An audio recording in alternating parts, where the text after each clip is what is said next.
Brīvlaiks ir beidzies, un arī RTV spēziņas ir atgriežās ar jau 4. raidījumu. Tā kā izaicinājumu nebija daudz, es izvēlējos to vienīgo, un jā, šodienas ziņas vadīšu no mašīnas.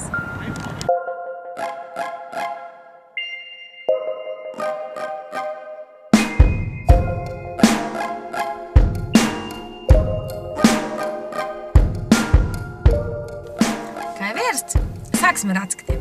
26. martā Kronvalda bulvārī 1 norisinājās enerģētiķis slavenais Fullhouse inženieris, ko rīkoja EF un ETHZF studentu pašpārvaldes. Tajā dalībniekiem bija iespējas pasties tādās galda spēlēs kā Alijas, Jenga, Katana un Zola.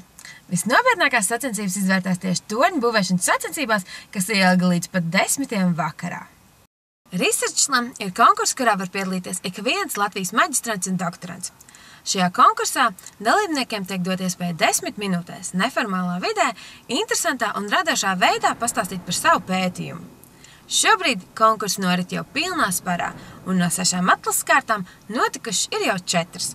Nākamās 2, uz kurām aicināts ir ik viens no jums, notiks 16. un 23. aprīlī Pačo Music Café. Un fināls norisināsies 15. maijā. Sīkāku informāciju par konkursu un tā noris var meklēt konkursu mājaslapā vai Facebook lapā. Vai tu esi noilgojies pēc adrenalīna devas? Ikgadējā ekspedīcija, kas norisināsies 17. aprīļa naktī, par kuru cilvēki izvairās runāt, meklē dalībniekus, kas būtu gatavi pārbaudīt savas maņas un iemaņas, spēku un izturību, mentālo stabilitāti un spēj saglabāt vēsu prātu dažādos pārbaudījumos, kas šajos mežos ir neizbēgami. Uz šo reģionu jau gadiem ilgi tiek organizētas ekspedīcijas, rīkotas pazudušo meklēšanas, veikti slepeni pētījumi un militāras misijas, par kurām papīri klusē. Primāri ir izdzīvot šo vienu nakti. Lai arī līdz šim izdevies savākt atsevišķas liecības par teritorijā notiekošo, dažādām neparastajām, tumšajām un biedējošajām parādībām nav atklāts to cēlonis. Šī gada mērķis ir iesūtīt komandas, kas spētu atgriezties un pastāstīt citiem ko vairāk. Lai to izdarītu, mums būs jāuztur kontakts ar teritorijā izklīdušajām pētnieku grupām, kuras kolektīvi un katra par sevi cenšas izdzīvot un atklāt meža tumšos noslēpumus. Viņi jums rādīs ceļu šajā mainīgajā mežā.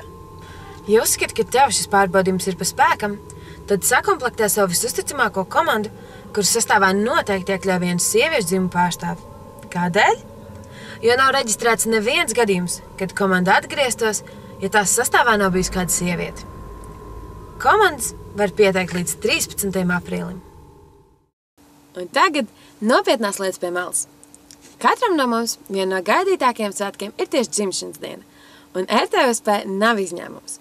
Arī šogad RTU studentu parlaments aicina ikvienu uz savas dzimšanas dienas svinībām, kuras norisināsies 21. aprīlī Pačo Music Café telpās.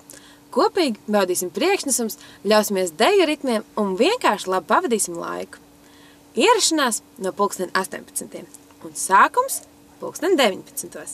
Gaidīsim ikvienu smaidīgo seju un tiekamies jau drīz. Klāt ir pavasars, laiks, kad viss zaļo un plaukst. Sakop savu istabu, pagalmu un apkārtni. Aicinām rūpēties par savu apkārtējo vidi. Tādēļ 23. aprīlī 16:30 tiekamies pie RTU studentu parlamenta, lai kopīgi sakoptu tuvākās vietas ap RTU fakultātēm Ķīpselā. Savukārt 24. aprīļa rīta pirmo pusi piedāvājumā aizvadīt lieliskā kompānijā, radot zaļu Latviju un pasauli.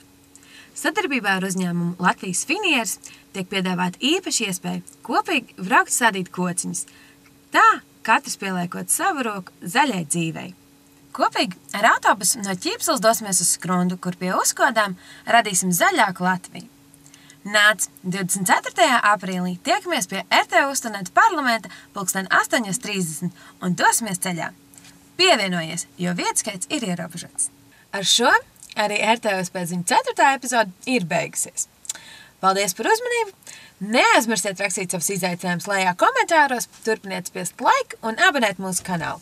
Ar jums bija es, Lēda, un tiekamies jau nākamreiz!